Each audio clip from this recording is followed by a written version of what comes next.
Olá, meus amigos, minhas amigas, uma boa noite para todos nós. Jesus nos abençoe e nos inspire em mais esse momento de reunião e de reflexões a todos que aqui estamos. Nossa gratidão pelos que estão aqui presentes, também que nos acompanham aí de casa, que sejam momentos muito ricos para todos nós. E nós estamos avançando aqui na passagem que estamos atualmente analisando, já nos aproximando um pouco mais, né, do fim dela. Ainda faltam 4 versículos, contando com o de hoje, mas já ultrapassamos aqui a metade do trecho da passagem. E para a gente poder, então, seguir com o versículo de hoje, vamos recapitular, como fazemos o da semana passada, para a gente poder reacender aí as brasas, lembrar um pouco do que nós conversamos e assim nos conectarmos com esse fio condutor que vai nos levando por toda a passagem. Então, na semana passada, nós analisamos o versículo de número 25, e respondendo Judas, o que o traía, disse: porventura sou eu, Rabi? Ele disse: tu o disseste. Esse é o verso que nós analisamos, e a gente vai ver que hoje o versículo ele vai mudar bem de natureza, assim, tem uma mudança meio abrupta, de repente sai-se ou desloca-se do tema ali de Judas, a questão da traição, para uma outra temática, claro, correlata, mas uma outra temática dentro dessa passagem, que é a da comunhão, como a gente vai ver. Mas, na semana passada, quais os aspectos principais que nós desenvolvemos em torno do versículo aqui citado? Quem se recorda? Bom, eu lembro daquela parte que você falou, que a gente estava comentando em relação do remorso, a consciência. Quantas vezes a nossa consciência já vai apontando, mas a gente cria mil subterfúgios para tentar alimentar aquela visão que a gente está mantendo. A gente fica lá tentando reiteradamente criar razões, encontrar respostas para continuar seguindo aquele caminho. Acho que aquela conversa com o diabo marcou muito, né? Sim. Enquanto que vai toda noite, mas tem isso, porém aquilo, mas vamos pensar dessa forma, fica toda hora fugindo. Né? Martelando, exato. Então, nosso assunto principal, vamos dizer assim, foi justamente essa alma em conflito, né? A criatura que no íntimo sente um chamado, sente essa voz da consciência, mas que tenta de algum modo fugir dela, tenta de algum modo abafá-la para aferrar-se ainda mais às ideias fixas que vinha cultivando, ou ideias que vinha alimentando e que de certo modo foram ganhando tal força dentro de si que ele tem agora dificuldades de mudar o roteiro. Então, a gente trabalhou bem esse diálogo, né, entre Judas e Tiago Maior, o irmão de João, em que eles caminhando ali pelo caminho, inclusive o título do capítulo do livro Boa Nova chama-se A Ilusão do Discípulo. Então, eles caminhando ali vão debatendo aquilo que cada um pensava, ou aquela ideia que Judas tinha, pouco antes, justamente, da última ceia, daquela reunião que eles teriam. E Tiago, então, sendo a voz dos benfeitores, convidando-o a parar, a pensar, a refletir, a reconsiderar certas ideias, ao passo que Judas tentando a todo custo defender aquela estrutura de ilusão que ele já havia estabelecido e que, infelizmente, ele acabou por levar adiante. Então, a gente falou bastante disso e também dessa frase aqui de Jesus, né? Tu disseste, como a nos dizer assim, olha, ao fim e ao cabo, a última palavra é sua. Então, eu pontuei aqui, Judas, todas essas questões, e você de alguma maneira sentiu-se incomodado, mas quem vai dizer se você vai levar adiante isso ou não? Quem vai dizer se você realmente seguirá com essa, entre aspas, aqui, traição, né, com esse desvio do propósito ou não? Quem vai dizer isso é você. Tu disseste, ou você dirá. E da mesma forma que você define ou lavra a sua escolha, você decide, com isso você lavra também a sua própria sentença. Porque é uma questão consciencial. A sentença ela é decorrência direta e naturalmente associada à escolha que foi deliberada. Então, você vai dizer o que será o seu porvir. A partir da escolha de agora, ou das escolhas de agora, você lavra, você define o seu destino de amanhã. Então, em tudo, a criatura é que vai dizer. A criatura é que vai decidir. E aí o cuidado, então, muito importante que nós precisamos ter de vigilância, porque outra coisa que nós falamos também na semana passada é como que a ilusão é uma cegueira da alma. Como que quando a gente está dentro da ilusão, a gente tem dificuldade de enxergar as coisas, tais quais elas são. Porque é da própria definição de ilusão, né? Aquilo que nos faz, que nos encanta, que nos fascina, que nos faz ver as coisas não conforme elas são de fato, perante a realidade da vida, da lei divina. Nós as vemos, as coisas, os acontecimentos, as circunstâncias, as consequências, nós as vemos deturpadas a partir desse prisma de ilusão que nós estabelecemos, a partir das escamas que nós vamos acumulando em nossos olhos. Então, a gente vê lá a fala de Judas, o quanto ela é insensata. Ele, por exemplo, duvidando da sabedoria de Jesus, ou considerando-se mais perspicaz do que o próprio mestre. Então, é a pura insensatez. Mas a alma, quando abraça a ilusão, ela não nota isso, ela não percebe. O espírito que cai num estado de fascinação, ele não consegue mais ter um discernimento claro das coisas. Está completamente deturpado. Então, o cuidado que nós precisamos ter, o quanto nós precisamos de comunhão com o mestre, de análise íntima, de exame interior, dia a dia, semana a semana, para que a gente não incorra nisso, né? Esses dias mesmo eu comentava com a Flávia, olhando assim para a história, né, de alguns tarefeiros, de alguns companheiros. Gente, a gente conta nos dedos quantos conseguiram manter a consistência. Especialmente aqueles que foram alçados a tarefas de maior monta. A gente conta nos dedos os que não se perderam em devaneios.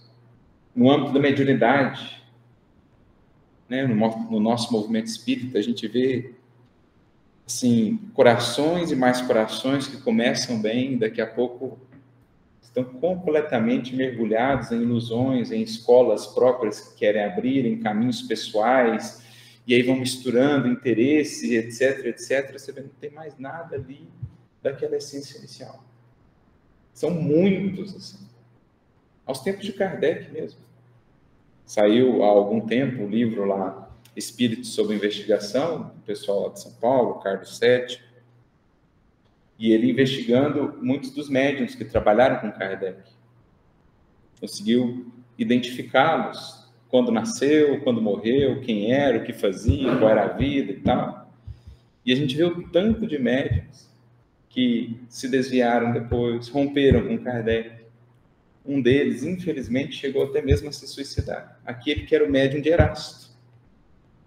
Erasto participou tão ativamente da codificação, com mensagens tão belas em O Livro dos Médiuns, Evangelho segundo o Espiritismo.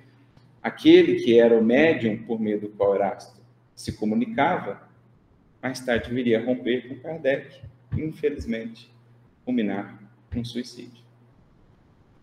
E sem falar depois do desenvolvimento do Espiritismo, quantos corações não acabaram se perdendo. Então, é extremamente delicado o processo da ilusão, o processo da fascinação, que é o que nós vemos em Judas.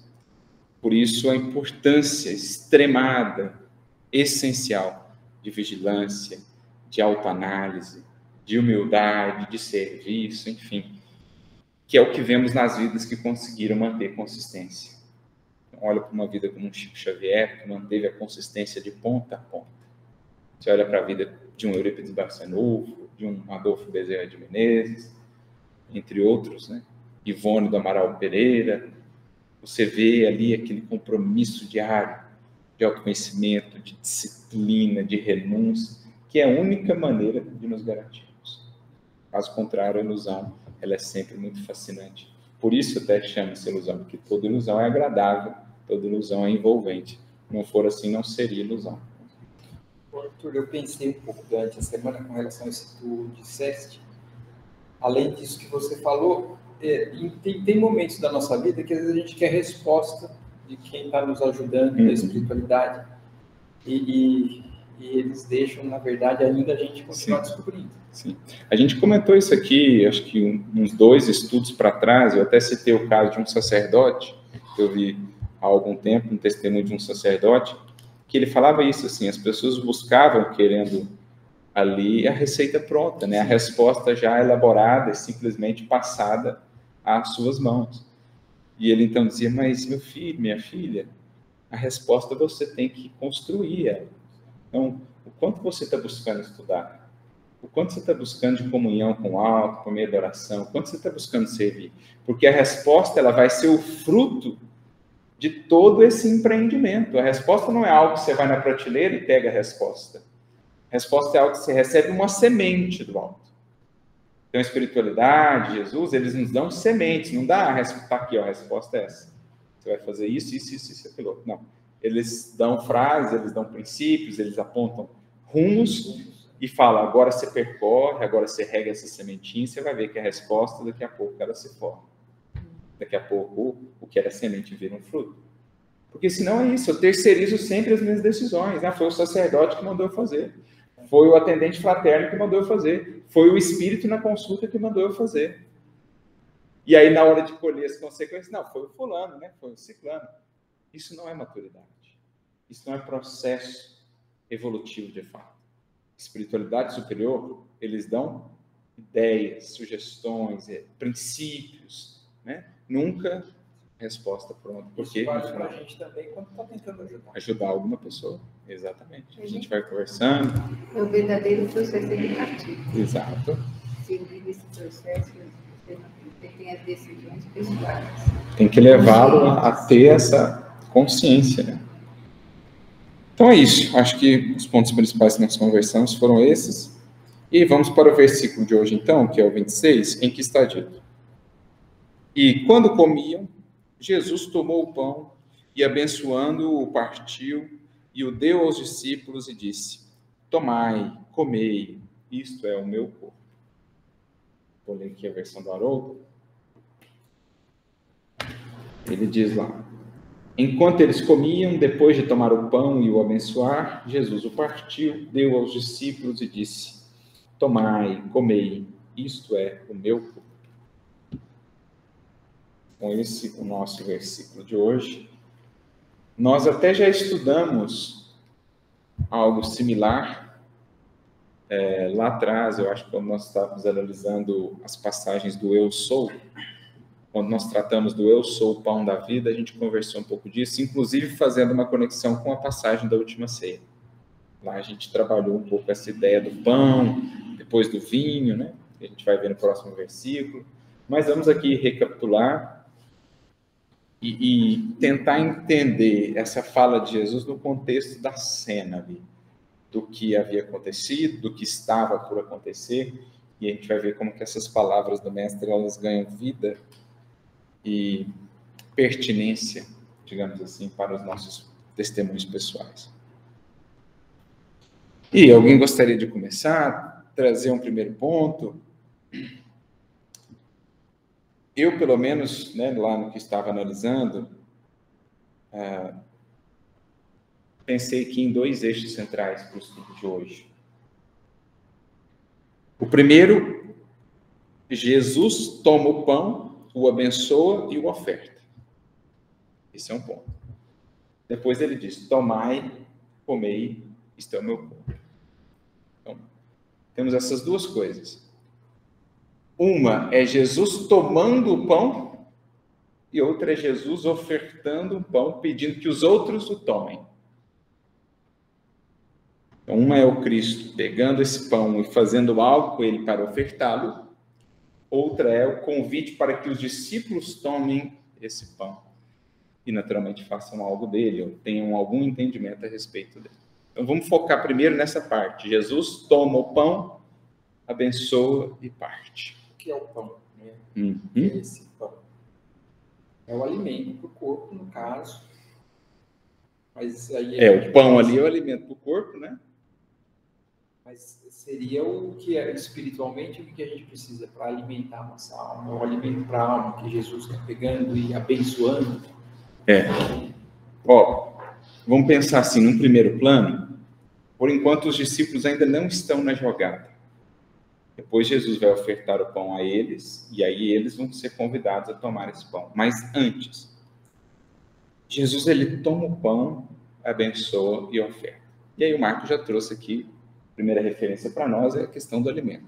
Tem um alimento físico ali, e naturalmente somos projetados ao alimento espiritual. A gente faz muito isso aqui no estudo do Evangelho, a gente pega o primeiro plano, a primeira camada, o ato, o fato, o acontecimento, algo mais material, e projetamos isso para o plano e a realidade do Espírito. Então, além da oferta do pão físico, há uma oferta de pão espiritual. E aqui a gente começa a entrar no ponto importante. A nossa vida, ela vai ser recebida por outras vidas. A nossa vida, ela vai ser sempre a oferta de alguma coisa. A nossa vida sempre vai ofertar algum tipo de alimento a outras vidas.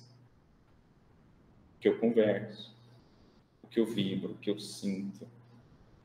Os meus exemplos servirão de alimento a outras vidas.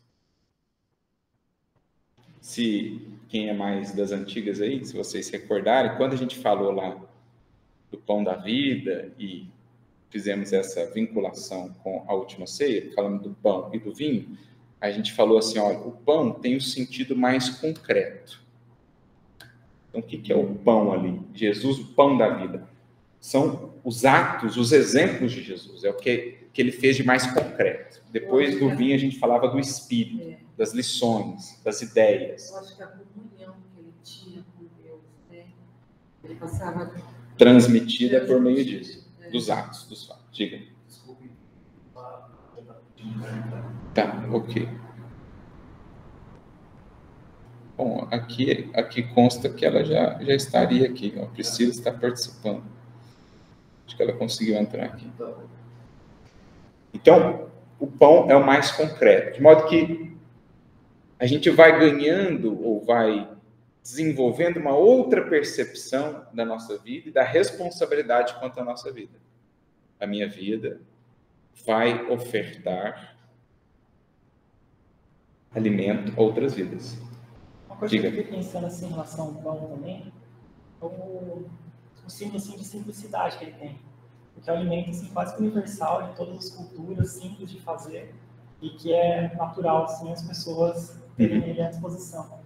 E quanto que às vezes a vida espiritual também é dessa forma. Quanto que é na simplicidade, de ter aquela constância diária, de fazer seguir o básico mesmo, sabe? Em vez de querer fazer uma coisa extravagante, de vir umas coisas, que é assim que a gente consegue também abençoar nossos dias, abençoar nossas tarefas, nossas atividades. Sim, isso é o pão ofertado, é um tipo de alimento ofertado. Uma vida que demonstre, que expresse, que exale simplicidade, ela está ofertando um tipo de nutrição para outras vidas, que saberão ou não nutrir-se desse tipo de alimento. Né? Estarão sintonizadas, adaptadas ou não a esse tipo de alimento, por hora. Né? Quem que levantou a mão aí? Aqui está aparecendo nome não disponível.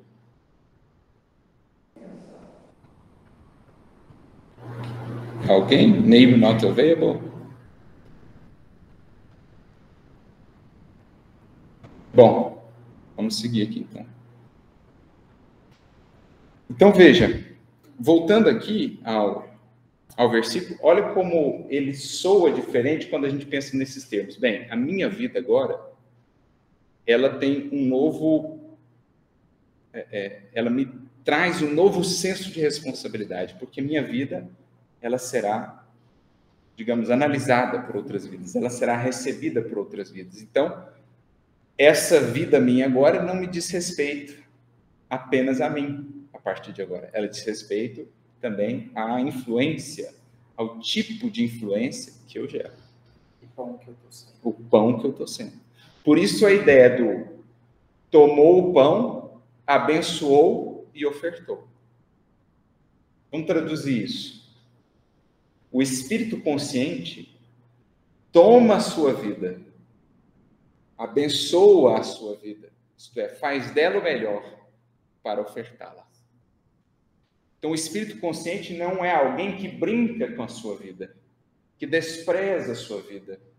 Pelo contrário, ele toma o pão que é a sua vida. Ele toma para si esse senso de responsabilidade. Puxa, minha vida é muito importante. Não só para mim, para a minha evolução. A minha vida está sendo olhada dia a dia pelos meus filhos.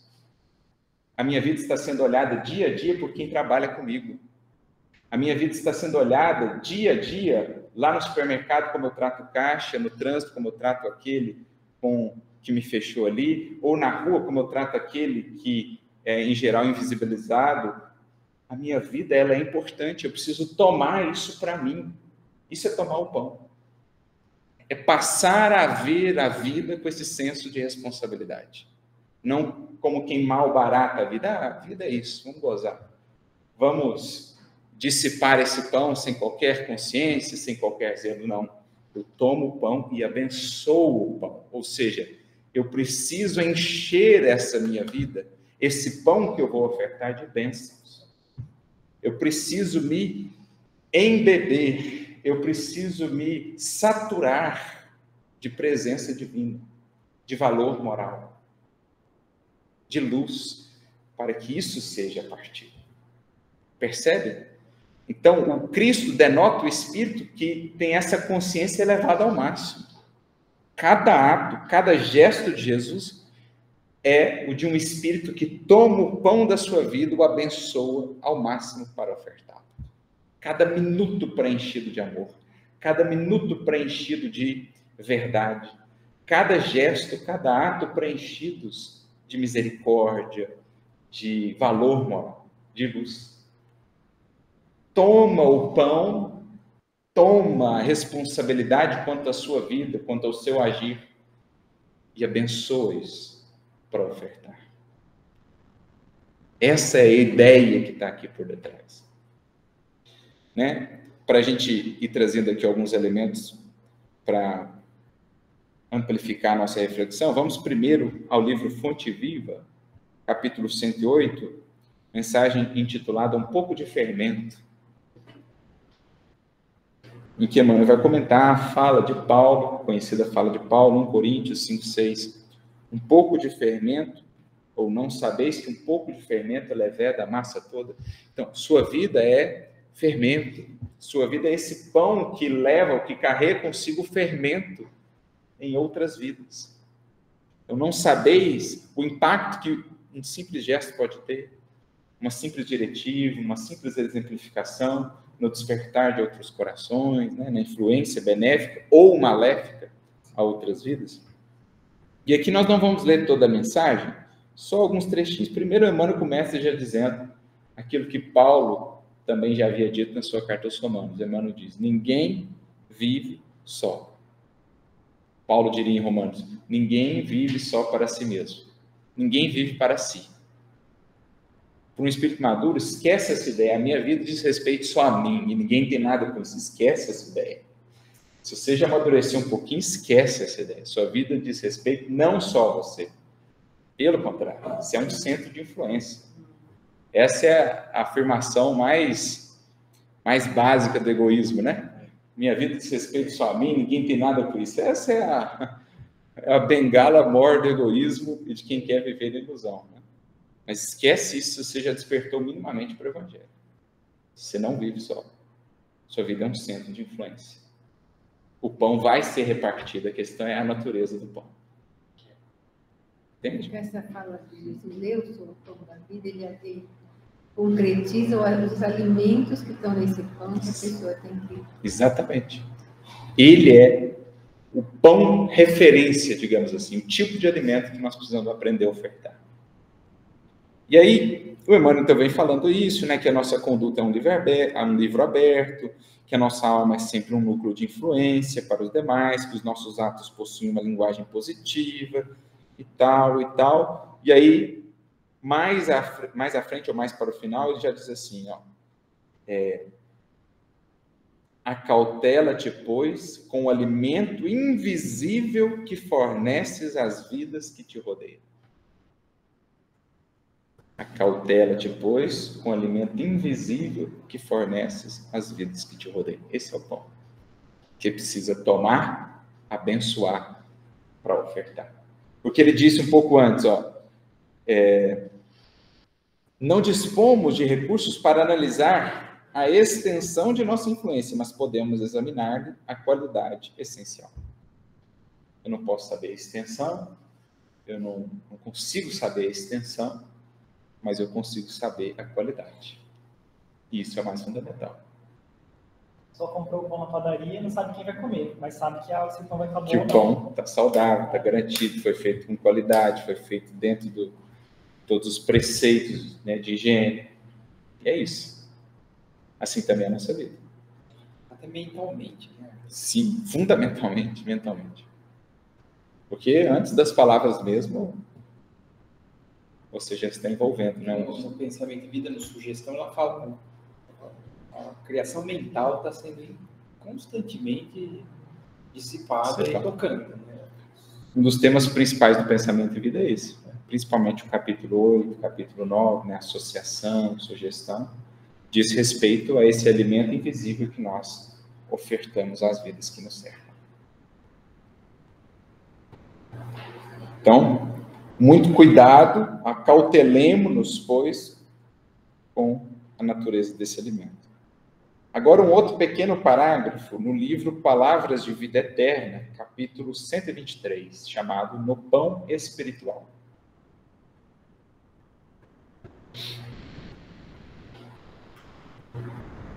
O Emmanuel aqui vai comentar aquele versículo em João 21:17, em que Jesus orienta Simão Pedro para que apacentasse as ovelhas. E aí, dentro do verbo apacentar, há também a ideia de alimentar. O apacentar, ele envolve mais coisas, mas tem também o alimentar. Então, Pedro, alimenta as minhas ovelhas. Com isso, Jesus não falava só para Pedro, olha, fala para elas do Evangelho. Mas, antes, analisa a vida que você está ofertando como alimento a essas pessoas. É a frase de Francisco, né? Pregue o Evangelho. Pregue o Evangelho constantemente, se for preciso. Porque você imagina, gente, o poder que essa vida de Pedro tinha, aquele que negou o Mestre 3 vezes, que mesmo assim não se deixou desanimar, se reergueu, e com muita humildade, paciência, sacrifício, renúncia, se alçou àquela posição. Imagina o teor de nutrição espiritual de uma vida como essa, poder conviver e se nutrir de uma vida como essa. Imagina o que é a força nutritiva de infundir esperança, ânimo que uma vida como essa tem. Poxa, ele é Pedro, ele negou Jesus, mas ele está aqui. Olha a vida desse cara, olha o que ele fez, olha o quanto ele resistiu, olha a resiliência. Então, é uma capacidade de comunicar a vida, de comunicar energia, porque, ao fim e ao cabo, alimento espiritual diz respeito também à energia, né? Estímulo. Nós comemos alimento físico para manter o corpo. Por que nós buscamos alimento espiritual? Para manter o espírito, buscas, anseios, etc. Então, você poder se nutrir de um alimento como esse, de uma vida que assim se fez, assim se transformou, é algo extremamente estimulante, energético, no bom sentido aqui, para quem pôde conviver com ele. E aí, então, concluindo essa mensagem, no último parágrafo, Emmanuel diz assim, ó, a respeito, então, desse pão espiritual, né? Trabalhadores das ideias, chamados a nutrir o pensamento da multidão. Em verdade, o Cristo não espera mudeis os vossos leitores e ouvintes em modelos de heroísmo e virtude. Conta com o vosso esforço correto para que a refeição do conhecimento superior seja distribuída com todos, aguardando, porém, que a mesa de vossas atitudes se mostre asseada e que o alimento de vossas palavras esteja limpo. Olha que bonito. Que a mesa de vossas atitudes, ou seja, cada atitude nossa é o convite para uma refeição. Agora, o que vai estar servido na mesa? O alimento agradável, o alimento nutritivo, o alimento saudável, ou o alimento, muitas vezes, envenenado. Muitas vezes, por meio das nossas atitudes, nós chamamos outrem para o banquete em torno de alimentos envenenados. Quando, por exemplo, eu cultivo a maledicência, a calúnia, eu estou convidando todo mundo para um repasto, para um banquete, envolvendo comidas envenenadas. Todo mundo vai sair dali intoxicado. Todo mundo depois vai colher as consequências dolorosas dessa intoxicação. Claro, os que quiseram sentar-se na mesa, né? Os que quiseram sentar-se na mesa e comer disso. A exemplo de Tiago conversando com Judas. Exatamente. Judas estava ofertando aquilo e ele ponderando e não querendo sentar naquele tipo de mesa. Mas aos que sentam, a intoxicação depois é séria. Então, analisar a mesa das nossas atitudes para que ela esteja asseada e o alimento das palavras, e naturalmente aqui poderíamos acrescentar dos atos, para que estejam limpos. E vê que proposta de pedagogia. É uma pedagogia maravilhosa. Atitude e conteúdo. E veja só, né, como é bonito isso no Evangelho, que aparentemente é uma frase simplesmente descritiva de alguma coisa que Jesus fez. Ele pegou o pão, abençoou e partiu. E de repente ela se torna para nós um programa de realização. Um dever dos mais essenciais. Olha, o Cristo, pelo seu gesto, está pedindo a todos nós, seus discípulos, meu filho, minha filha, toma a sua vida, o pão. Abençoa esse pão. Abençoa a sua vida, preenche a sua vida de bênçãos para os outros. Estuda para compartilhar os frutos do conhecimento. Ora para compartilhar os frutos da inspiração. Serve para compartilhar os frutos da virtude. Isso é preencher, é abençoar o pão, é preencher a nossa vida de bênçãos. Para que então você tenha aquilo que distribuir e aquilo que seja de qualidade, a distribuição. Então esse é um dever essencial para todo discípulo de Jesus. Ter esse zelo e essa responsabilidade para com a nossa vida que é partilhada, quer queiramos ou não, dia a dia com os outros.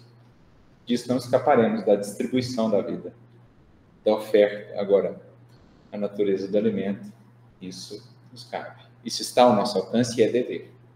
Dependendo da qualidade do alimento que a gente distribui, a gente pode estar acostumado com ele e, impretentemente, se alimentar em outras mesas, imaginar que aquele alimento que o outro está dando pode ser bom. Exatamente. Mas se a gente se acostuma também com um alimento bom, quando a gente olha o outro, a gente vai ter um parâmetro, né? Nossa, calma lá. Olhando para esse pão que eu estou tentando trabalhar, esse daqui não é tão interessante. Já não me convém mais, né? Já não me agrada mais, não me apetece mais.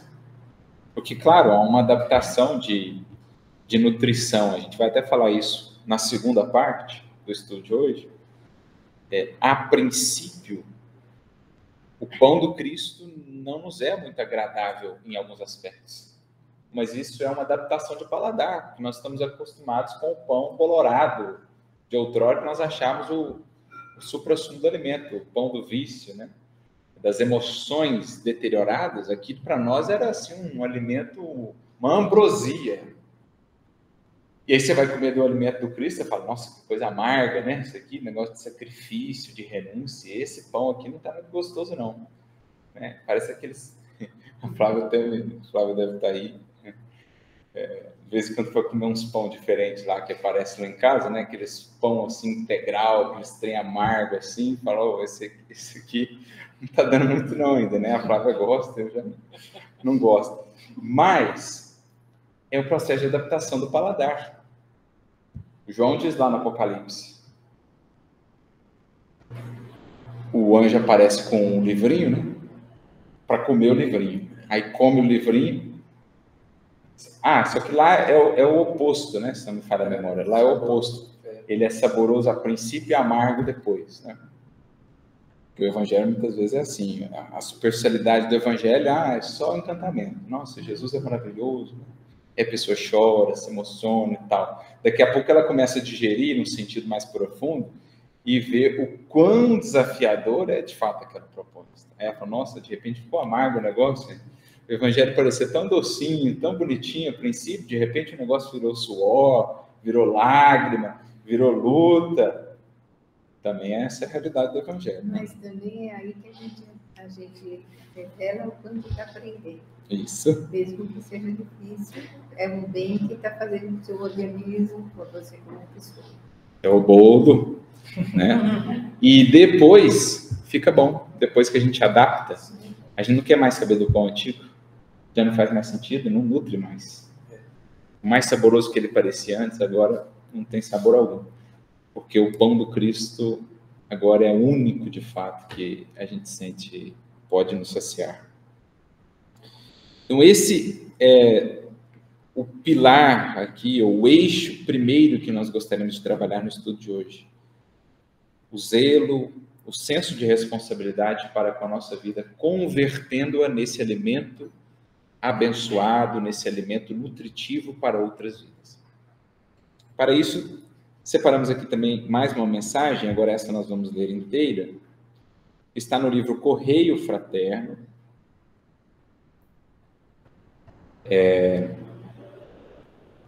capítulo 33, chamada O Pão Espiritual.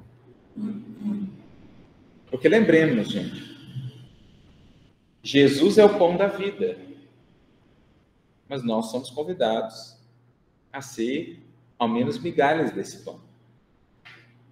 Assim como ele é o pão da vida, pela vida que ele oferta e repartiu conosco, os seus discípulos têm que buscar ser um pão como esse, ainda que sejamos migalhinhas desse pão. Mas é essa a natureza de alimento que nós precisamos ofertar.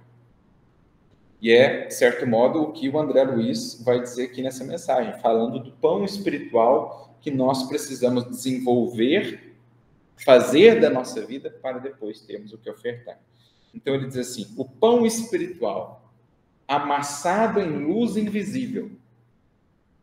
A massa, vai preparar ali, é feita de luz. Então a gente precisa incorporar mais e mais luz para que depois, submetidos ao forno da vida, essa luz se converta no pão. Então o Espírito que vai incorporando luz, o fermento sublime do Cristo, temos a certeza, ele vai sendo depois, ou será depois, colocado no forno pela vida. Virão as lutas, virão os desafios, virão os testemunhos, para que dessa luz e desse fermento que ele recebeu do Cristo, ele possa se tornar, de fato, pão. Porque não tem jeito, o que mais essencialmente nós ofertamos é exemplo, gente. E o exemplo, ele só ganha realmente substância depois que ele passou pelo forno. Uma alma, ela só ganha realmente substância, ela só se torna de fato um alimento nutritivo, concreto para outras vidas, depois que ela é submetida ao forno. Até então ela pode ser a massa. Ela tem lá luz, ela tem fermento, mas ainda não virou pão. O pão é só depois do forno.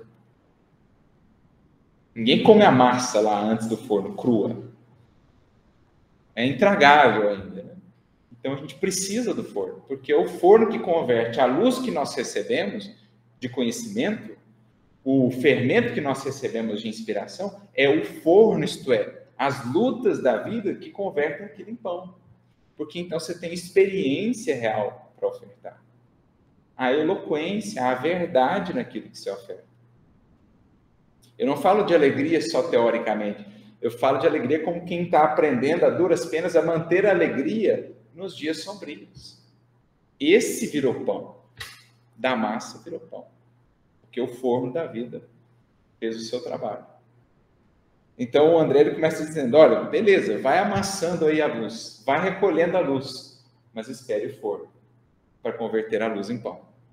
Porque até então essa luz não é sua, é luz recebida. essa luz não está pronta. Para que ela seja de fato luz, para que ela seja de fato alimento, ela precisa passar pelo forno. Então, é alimento do coração, o pão, né, já depois convertido em pão, é alimento do coração, constante e durável, dado embora em migalhas, é valor infinito. Porque a migalha de uma vida que realmente se converteu nesse pão, ela tem um poder incalculável numa outra vida. Vide Jesus, gente. A migalha da vida do Cristo, isso é uma frase de Jesus, bem recebida por um coração, ela tem um poder incalculável de transformação naquela vida. É o poder de uma semente, né?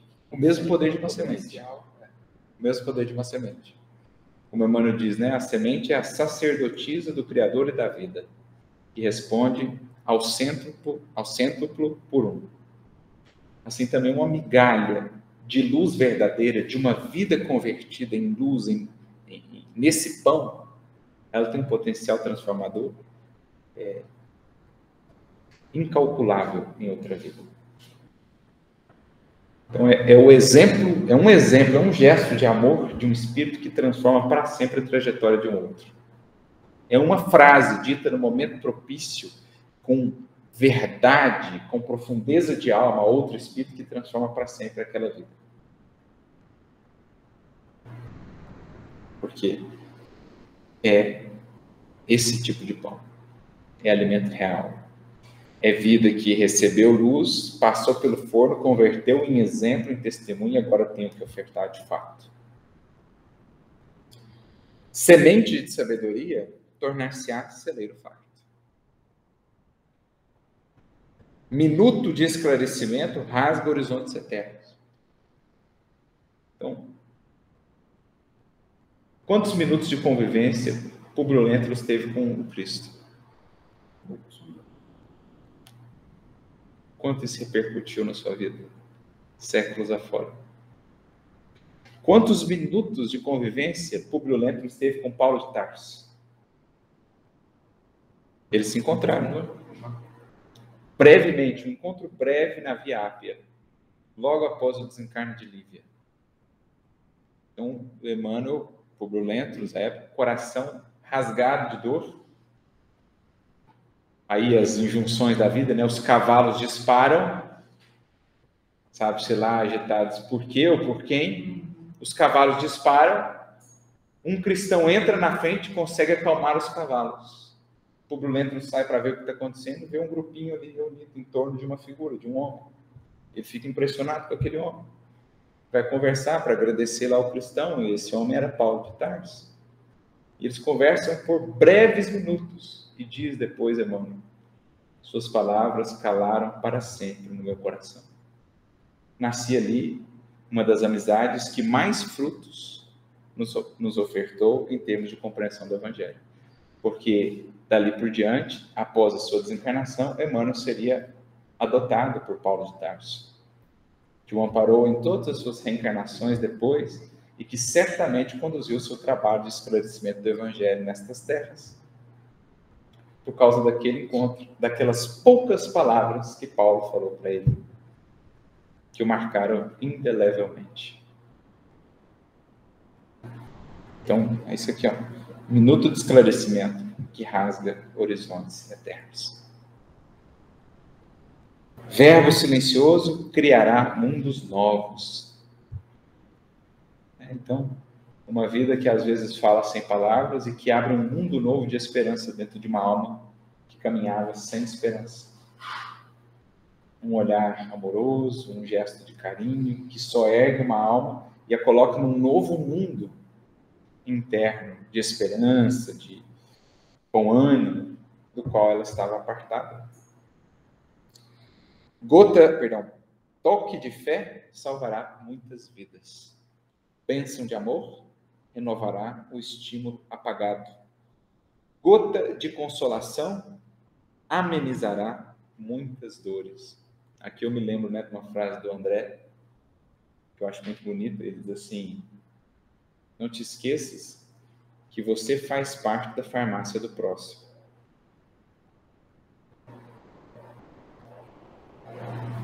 Você faz parte da farmácia do próximo. Que tipo de medicamento é você?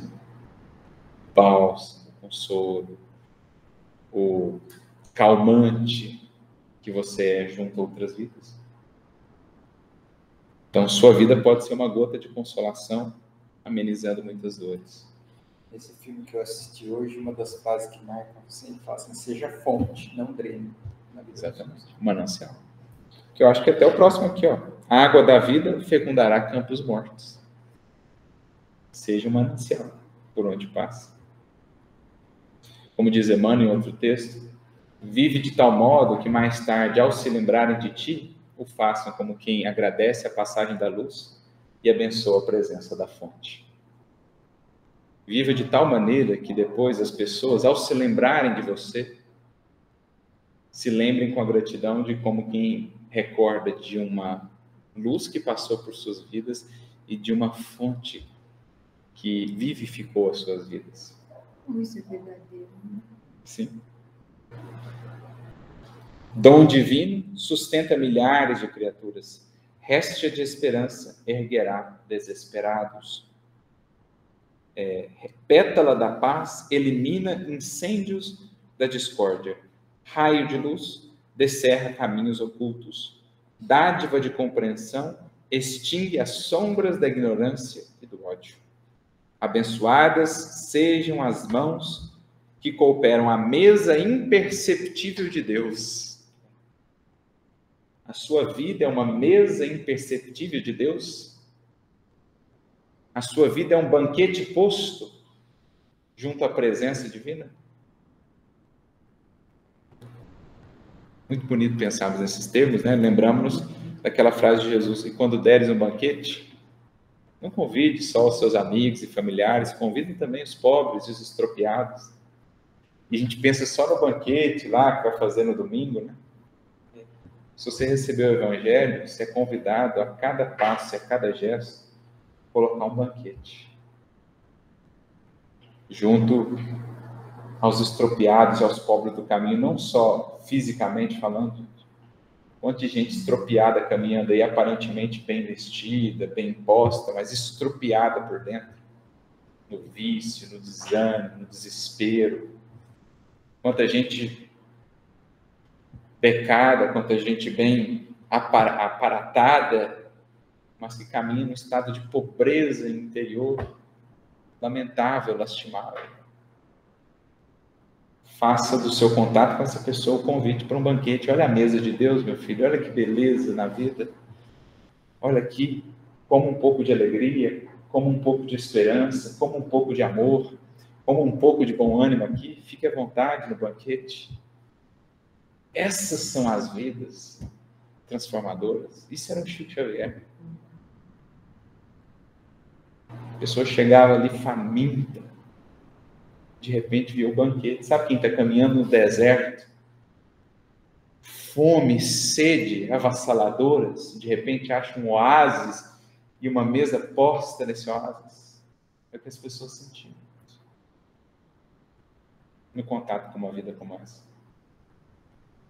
Então, abençoadas sejam as mãos que cooperam à mesa imperceptível de Deus, acrescentando esse pão sublime e imperecível. Distribui o entorno de teus passos. Olha o sentido que o versículo ganha, gente. Jesus tomou o pão, abençoou e partiu, distribuiu. Está aqui o Espírito falando. Distribui em torno dos teus passos e semearás gloriosos destinos, desfazendo as trevas em derredor, arando o chão duro dos corações cristalizados do mal, restituindo a visão aos cegos dos vales da morte, devolvendo alegria aos tristes, levantando os que tombaram, socorrendo náufragos, enriquecendo os pobres de luz, abrindo portas redentoras, rompendo muralhas e fronteiras e unindo almas no grande amor. Segue o mundo afora, espalhando-lhe as graças, na certeza de que o Cristo é o pão que desceu do céu. E que pede sejamos nós uma mesa a ofertar. Então, isso aqui é maravilhoso pensar a nossa vida nesses termos. As possibilidades da nossa vida nesses termos. Quanto a gente não pode extrair de progresso para nós e para um círculo de pessoas que não conseguimos alcançar, às vezes com tão pouco.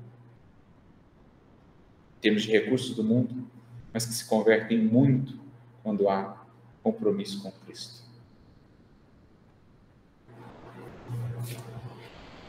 Deu para entender essa primeira dimensão do estudo? O dever que agora nos está posto? Porque, voltando à passagem, ao contexto, Jesus descortinou ali o que estava por vir. Traição, desafio, luta, dificuldade. Então, é como se Jesus estivesse dizendo, olha, agora eu vou começar a partilhar o pão mais especial da minha vida. Porque até ali eles estavam num clima de alegria. Tudo era sonho, tudo era ideal, tudo estava caminhando bem. Ali era o Evangelho, era aquela coisa bonita toda. Agora, eles iam entrar numa outra etapa do Evangelho. Até então, eles haviam ouvido a beleza do Sermão do Monte, as conversas íntimas na casinha de Simão Pedro, as margens do Tiberíades. Olha que alimento agradável, olha que pão abençoado. Mas agora eles iam ver o pão, o mais belo, o mais nutritivo pão que o Cristo ofertou a nós neste mundo. Que é o pão que ele seguiu ofertando, mesmo quando não tinha mais o cenário favorável, mesmo quando não tinha mais os amigos ao lado, mesmo quando ele estava sozinho, ele seguiu ofertando o pão.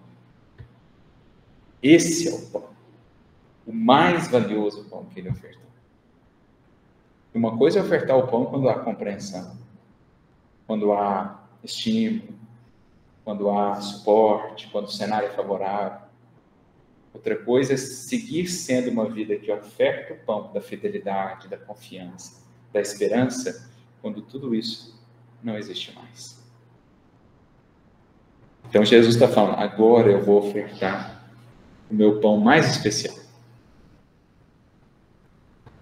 É mais ou menos o que aconteceu lá na última ceia, menor, nas bodas de Caná, né?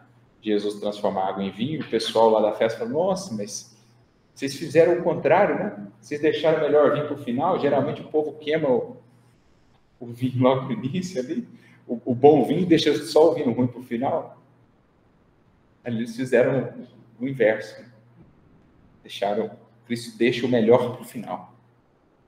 E ali ele deixou o melhor para o final.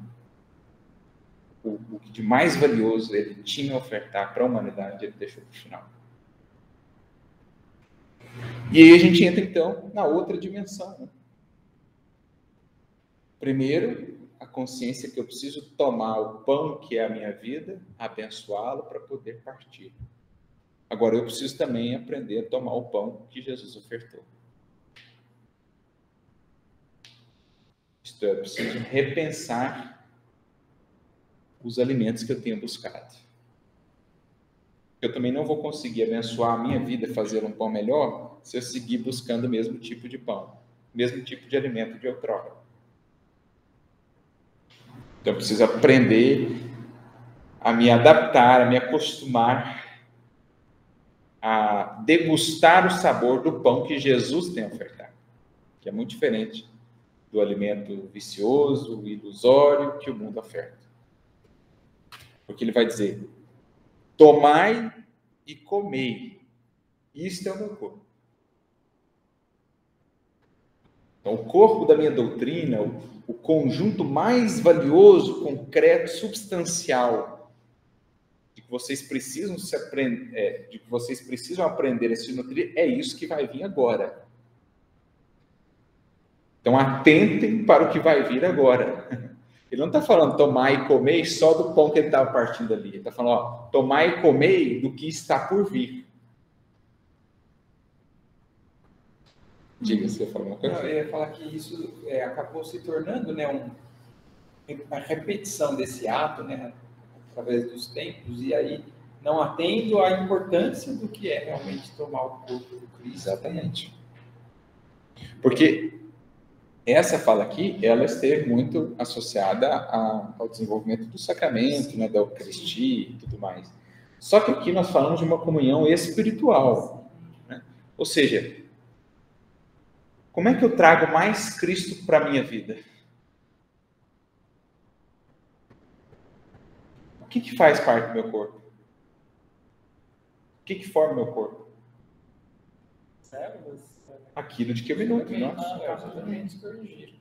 São os alimentos que eu ingiro que vão compor todo o meu corpo, o funcionamento do meu corpo.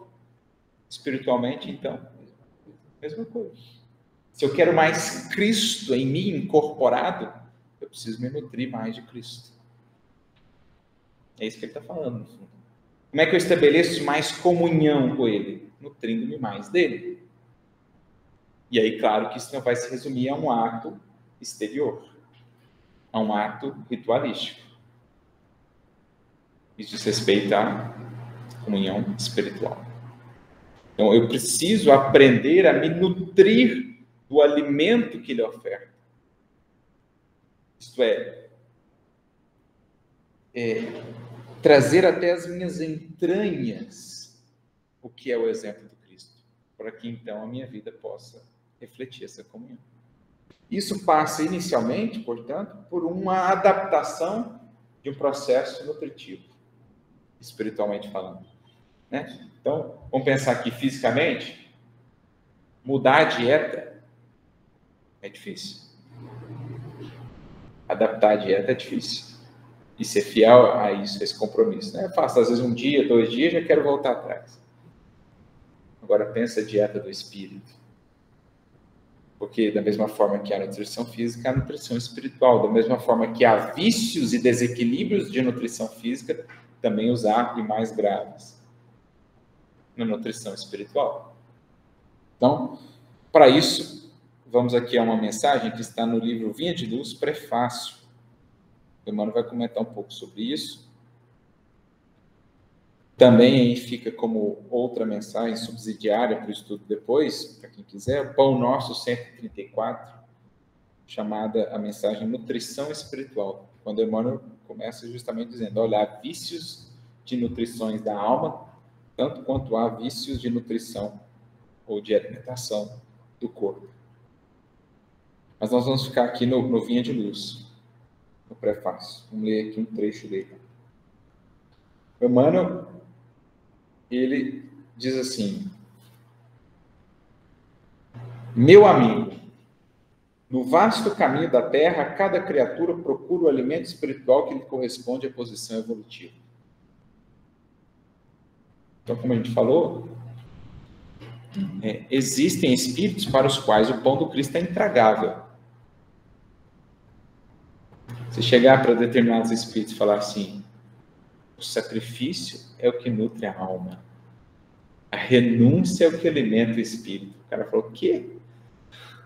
De onde você tirou isso, né? Me faz recordar a fala do Paulo, que Emmanuel vai comentar sobre a cruz. O Paulo fala, porque a cruz do Cristo é loucura para uns, escândalos para outros, mas para nós que temos sido salvos é o poder de Deus. Aí o Emmanuel vai comentar essa fala de Paulo e diz assim, chega para uma pessoa que está mergulhada no egoísmo e fala para ela que o caminho redentor e libertador é pensar ainda menos em você, cada vez menos em você. A pessoa fala, você está louco? Que isso? Ou seja, aquele alimento para ela é intragável, ela não consegue digerir isso. Para ela, a felicidade é aquilo, é eu, meu, para mim. Você falar para ela que felicidade real e duradoura é menos eu, menos meu, menos para mim, que isso? Isso é o oposto do que eu tenho me nutrido até aqui. A bússola aponta para o outro lado.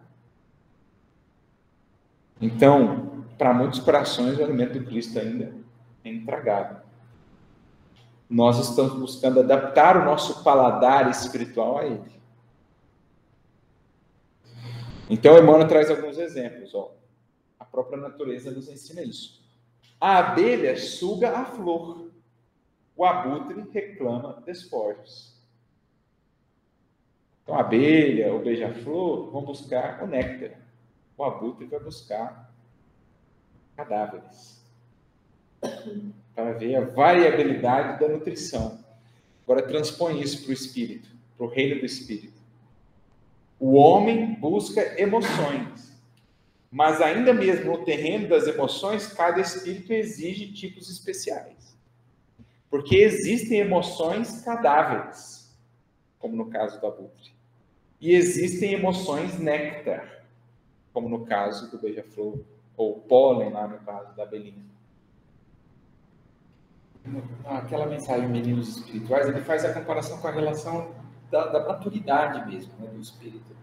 Uns leite, outros alimentos mais elaborados já conseguem, né, digerir. Exato. Com leite vos criei, não com alimento sólido, porque ainda não estáveis preparados, diz Paulo. Aí o Emmanuel então vai ilustrar os vícios, os desequilíbrios na nutrição espiritual. Há sofredores inveterados que outra coisa não demandam além do sofrimento. A criatura ela é viciada em nutrir-se de sofrimento.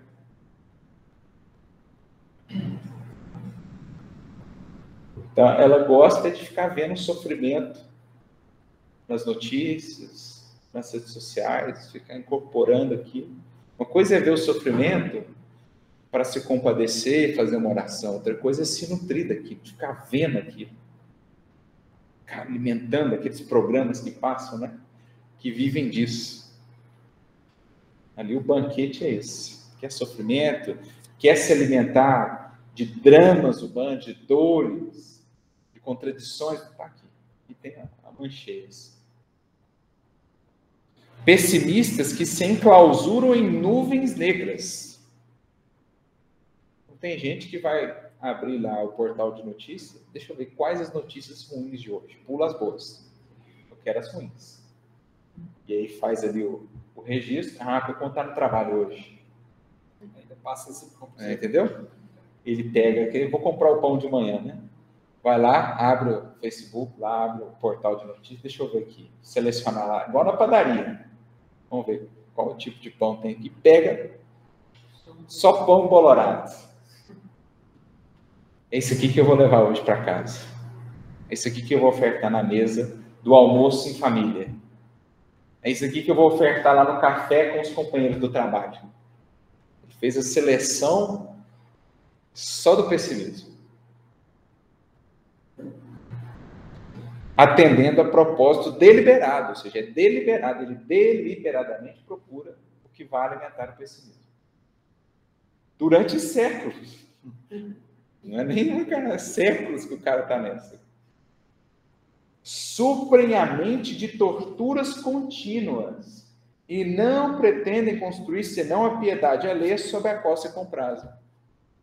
Então, ele se entulha de sofrimento, de pessimismo, para conseguir depois o quê? Veja, coitadinho, como a vida dele é sofrida, veja o estado dele. Né? E aí ele se nutre disso. Dessa falsa piedade, dessa piedade que não convém, né? Porque nos mantém estagnados.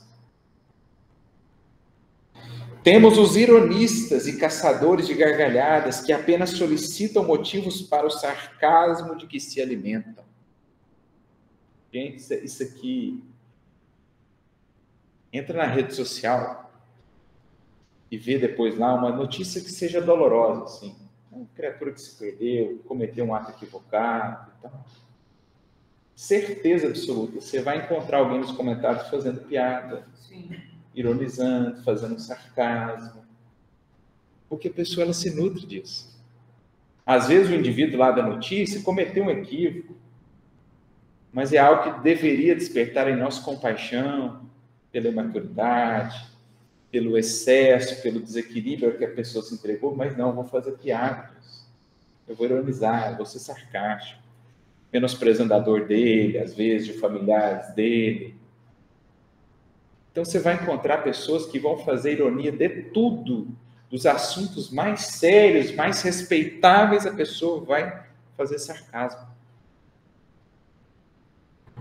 Saiu lá uma pesquisa que traz mais evidências sobre uma descoberta interessante no âmbito da espiritualidade, por exemplo. A pessoa vai ironizar, vai fazer sarcasmo.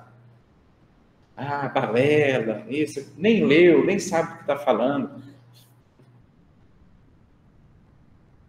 A pessoa não consegue ter seriedade na vida, gente. Isso é muito triste.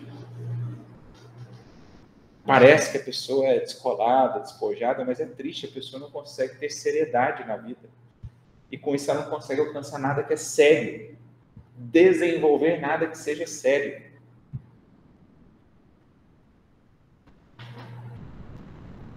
Observamos os discutidores que devoram páginas respeitáveis com o único objetivo de recolher contradições para sustentarem polêmicas infindáveis. O cara vai pegar o Evangelho, as palavras do Cristo, e ele vai ficar aqui procurando aparentes contradições. Ele vai pular o amar uns aos outros, ele vai pular o ser de perfeitos, ele vai pular tudo isso, porque ele quer encontrar as contradições. E ele vai lá no canal do YouTube, na palestra lá do fulano do ciclano, olha baboseira, isso aí é tudo falso, a contradição, Jesus não existiu nada. Isso aí. O cara está lidando com ouro, joga as pepitas de ouro para o lado, pega um cascalho e fala que olha o que eu achei, ó, e exalta o cascalho. Gente, quanto de pessoas tem assim? Percebe que isso tudo é vício de nutrição do espírito?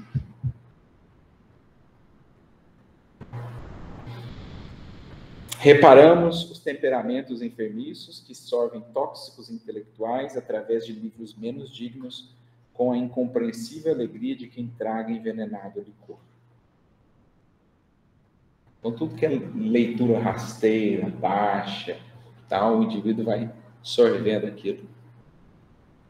Como quem ingerisse veneno, como quem ingerisse algo que vai desequilibrá-lo, intoxicá-lo. Nos variados climas do mundo, há quem se nutra de tristeza, de insulamento, de prazer barato, de revolta, de conflitos, de cálculos, de aflições, de mentiras. Criatura que, por exemplo, não consegue ver um círculo de fofoca e ficar distante dele. Porque ali é fofoca, geralmente girando em torno de mentiras, ou elucubrações que não têm compromisso com a verdade. A criatura viciada naquilo. O discípulo de Jesus, porém, aquele homem que já se entediou das substâncias deterioradas da experiência transitória, pede a luz da sabedoria, a fim de aprender a semear o amor em companhia do Mestre. Então, o que é um sinal positivo numa alma? O desinteresse que ela passa a ter por essas coisas. O desinteresse em fazer sarcasmo, o desinteresse em ouvir fofoca, o desinteresse de ficar horas e horas procurando notícias ruins.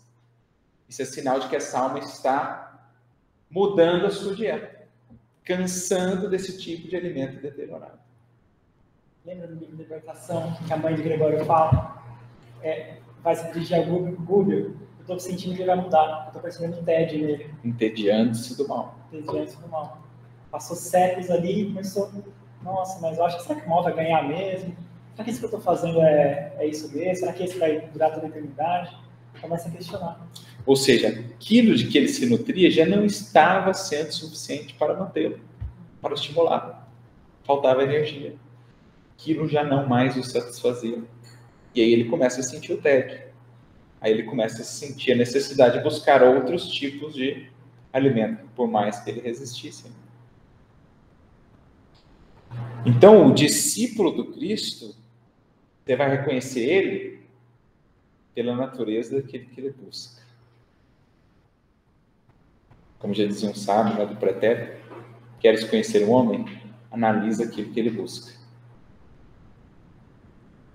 Qual o teor de conversas que ele busca? Qual o teor de leituras que ele busca?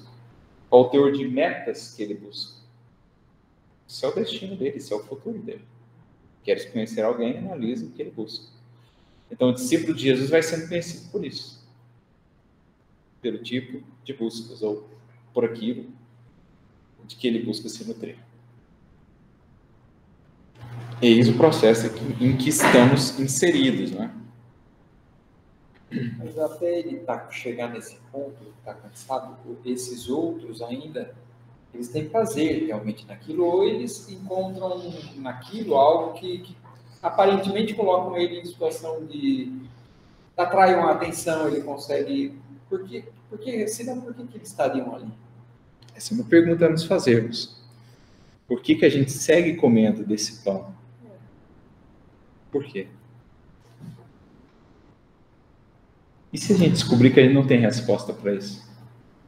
Por que eu sigo fazendo isso se eu sei que isso me faz mal? Eu ainda não sei que faz mal. Eu sei que faz mal. Tanto que a consciência me acusa. acusa. É outra coisa. Mas aí você precisa trilhar a caminhada para vencer esses desejos que você Será que sabendo que isso é negativo, você conhece o negativo, não é de uma hora para outra que você se desvincula dessas atitudes. Então, é um processo.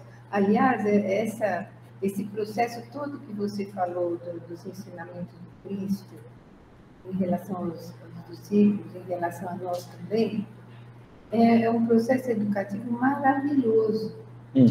E que precisa de tempo para se concretizar. Ninguém vence as dificuldades e os defeitos em minutos. Preciso refletir, é preciso ter o desejo de sair daquilo e aprender a sair daquilo.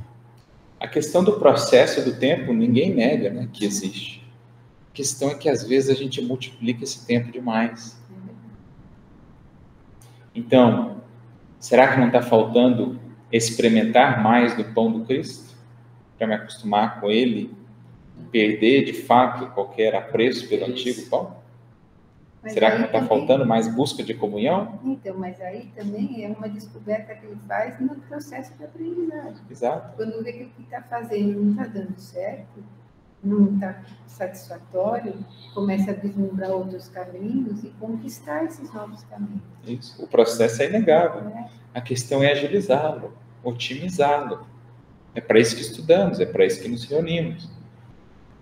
Porque muitos de nós que hoje elaboramos o Espiritismo, há séculos já percebemos que o pão que nós estávamos comendo não está dando certo. E sabemos qual que é o pão. Mas a gente segue comendo do pão antigo. Então, atentemos para os verbos no imperativo. Tomai e comei. Eu preciso fazer isso mais imperativo, né, na nossa vida. Criar essa disciplina de tomar e comer esse pão. No estudo, na oração, no serviço. É aí que a gente vai ganhando mais intimidade, vai adaptando o nosso paladar a esse outro pão. E aí, o outro, o antigo, o anterior, vai perdendo espaço. Eu separei também um trechinho que eu achei muito bacana. Ah, tá, é que a Marina levantou também. Esse name not available está aí há algum tempo, não respondeu aquela hora. Então, eu vou passar aí para a Marina. Diga lá, Marina. Eu não vi o somzinho, não fez barulho. Oi, querida, diga. Eu tenho uma dúvida do que fazer com essa informação, né, de observar aquilo que as pessoas estão buscando, né? Como lidar com isso quando a gente percebe essa diferença de buscas, né, de apetites? E o que fazer quando a gente acredita que a gente, né, com esse conhecimento que o Espiritismo nos traz e que a gente está procurando refinar, né, o nosso paladar, o nosso alimento, mas a gente vê outras pessoas com outros desejos, né? E como lidar com isso? Só tem uma coisa a fazer: oferecer uma mesa mais vistosa. Ou seja, fazer da minha vida um banquete ainda mais atrativo, uma mesa ainda mais vistosa, né? Que faça com que as pessoas queiram experimentar desse outro alimento, que ainda não experimentaram. Porque você imagina quantas pessoas que não estavam acostumadas com o banquete do materialismo. Então, a vida da pessoa era gozo, era fortuna, era poder e tal. E aí, de repente, a pessoa vai lá em Uberaba e vê um Chico Xavier. A pessoa fala, meu Deus do céu, o que é isso aqui que eu estou vendo?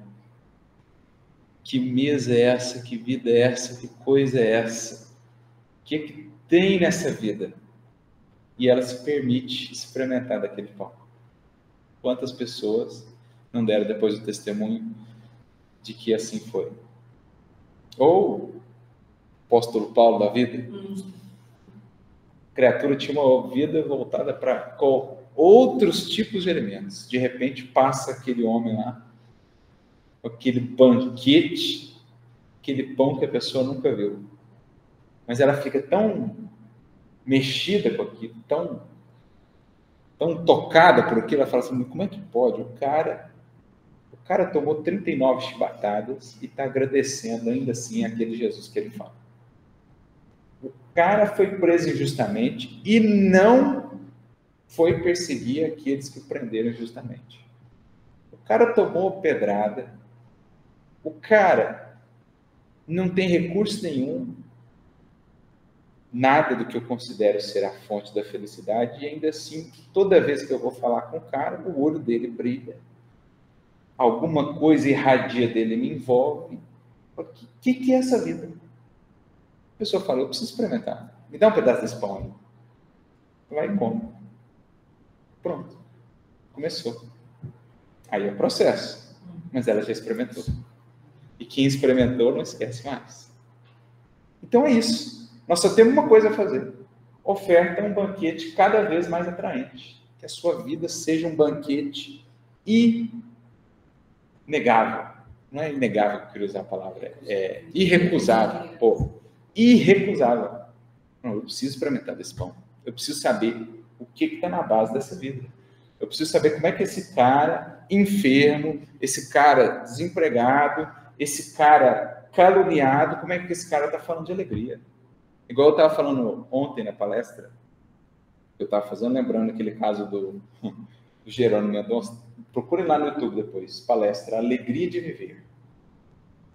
Está lá o cara, deitado numa maca, cego, falando, levado pelos amigos de uma Kombi para fazer a palestra, falando de alegria de viver. Com dor, pela artrite reumatoide, falando de alegria de viver. E você vê que as palavras não são vazias. A alegria naquela hora, você nota, pelo próprio bom humor que ele transparece. O que é aquilo, gente? Aquilo é um banquete. A pessoa olha aqui e fala assim, eu preciso experimentar desse pão. O que esse cara está comendo? O que é isso que faz uma vida como essa transbordar esse tipo de alegria? Esse tipo de confiança, esse tipo de fé em Deus? Então, isso é o que a gente pode fazer. Entendeu? Acho que é isso, Marina. Então, eu separei esse trechinho que está no livro Sementeira de Luz, né? O livro Sementeira de Luz é um compilado das mensagens que eram recebidas lá no culto da família Joviana, na Fazenda Modelo, do qual o Chico participava, família Joviana, né? O Rômulo, que era chefe dele, a esposa, os filhos, tal. E os espíritos que majoritariamente se comunicavam ali eram o Neio Lúcio, que era o Arthur Joviano, pai do Rômulo, já desencarnado, e o Emmanuel. No livro Sementeira de Luz, Sementeira de Paz, Colheita do Bem, estão as mensagens do Neio Lúcio. No livro Deus Conosco estão as mensagens do Emmanuel. E aí, no capítulo 112 do Sementeira de Luz, temos essa mensagem do Neio Lúcio, em que em determinado momento ele vai fazer um breve comentário, mas eu achei pertinente aqui para nós, sobre essa fala de Jesus, tomai e comei. Isto é o meu corpo. Ele fala assim, O tomai e comei, que serviu de lema ao estudo evangélico, representou uma fonte de grande proveito ao conforto espiritual devido a nós todos. Então, o que ele está dizendo? Que naquele dia ali, vai saber se numa mensagem, se abriram lá uma página do Evangelho, saiu tomai e comei. E eles estudaram o tomai e comei, comentaram ali. Entre eles, talvez Emmanuel já tinha trazido alguma mensagem e tal, né? Lúcio vem e traz o contributo dele. Olha, o tomai e comei, que serviu de lema ao estudo evangélico, representou uma fonte de grande proveito ao conforto espiritual devido a nós todos. Aí ele vai destrinchar um pouco esse tomar e comer. Ó. A comunhão com Jesus não se resumirá tão só ao apoio verbal e intelectual. Então, nós não estabelecemos a comunhão efetiva com Jesus só incorporando intelectualmente, verbalmente, o que dele recebemos. O tomai e comei não é só estudar o Evangelho, saber onde estão as passagens. Né? Esse é um primeiro passo importante da construção da comunhão, mas eu preciso tomar algo mais sólido do Cristo. É mais profunda. Reclama de nossa alma a fortaleza para receber a situação áspera, aperfeiçoando. Então, construir comunhão com Jesus é aprender a receber a situação áspera e a tirar o melhor dela. Que é o que a gente falava antes do forno. Antes do forno, eu tenho a massa feita de luz. Então, eu recebi a luz do Cristo, amassei ali, né? Trabalhei ela, estudei e tal. É amassar, preparar a massa. Aí Jesus fala, que bom, meu filho. Agora vamos para o forno. Porque é no forno que se forma o pão. É do forno, da experiência difícil, da forja, que se forma, que se extrai a comunhão com Jesus. Então, o Neio Lúcio está dizendo que para estabelecer comunhão com o Mestre, a gente precisa aprender a receber a situação áspera, aperfeiçoando. Porque o que isso significa dizer? A digestão do pão do testemunho é laboriosa e, por vezes, amarga. Entretanto, filhos, o Evangelho não tem ensinos sem significação. Então, meu filho, minha filha, meu amigo, minha amiga, até agora você amassou o pão, a massa. Chega o forno, você vai lamentar? Nós estamos sendo construídos para sermos bons em qualquer situação. Exato. Estáveis. Não nas favoráveis. Constantes. Resilientes. Só o forno propicia isso. Ou só aprender a digerir o pão do testemunho. Quem está aprendendo a digerir o pão do testemunho está construindo comunhão com Jesus. Porque se, como diz Emmanuel outra frase, se diante de uma dificuldade eu paro, eu fico com a dificuldade, não com o Cristo. Porque o Cristo segue adiante. Então você está caminhando com Jesus, vê a dificuldade, aí você para. Opa, escolhi ficar com a dificuldade, Jesus seguiu. Porque o que é a ideia? Com Jesus você segue caminhando. A dificuldade vai até te acompanhar por algum tempo, mas você vai seguir com Jesus. Agora, se eu paro, eu fico com a dificuldade e deixo o Cristo. Perco a ocasião de construir comunhão, porque só quem caminha com o Cristo os passos da luta é que consegue realmente tê-lo consigo em todos os momentos, da calmaria à tempestade. Quem caminha com Cristo só os passos da conveniência não o terá consigo nos momentos de luta. Não por falta dele, por falta nossa. Quem vai só até a primeira milha Então, é o que, por exemplo, Pedro aprendeu só mais tarde. Interessante porque na descrição da prisão de Jesus, o evangelista deixa o detalhe para nós, né, que Emmanuel depois vai comentar. E Pedro o seguia de longe e assentou-se à distância para ver o fim, ou para ver o desenrolar dos fatos. Então, olha o detalhe. Pedro seguia de longe. Até o horto, Pedro estava do lado de Jesus. Do horto em diante, Pedro quis manter a distância da conveniência. Você pode querer manter a distância da conveniência, só que você não vai estar do lado de Jesus.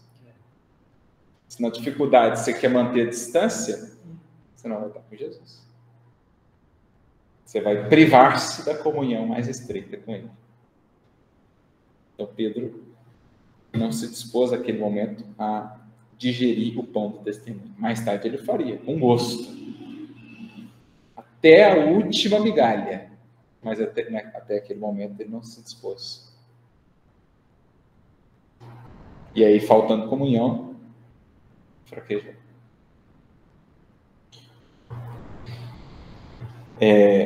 Os homens julgaram erguer uma cruz ao Cristo e deram-lhe escada gloriosa para a ressurreição. O exemplo divino não relaciona conforto superficial. Vai ao âmago de nossa alma quando procuramos aprender. Então, é algo que pede realmente a digestão, ou seja, é algo que vai lá nas entranhas da nossa alma.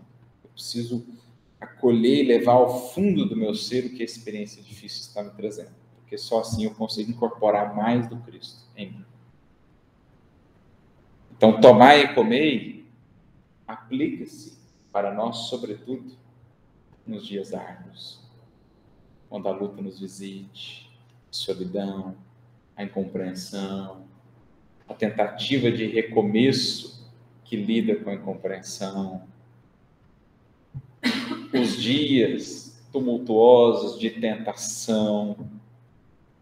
Esse é o pão que a gente precisa aprender a digerir. Toma e come, porque depois será mais Cristo em você. Se você vence, é que se incorporou algo mais do Cristo em você.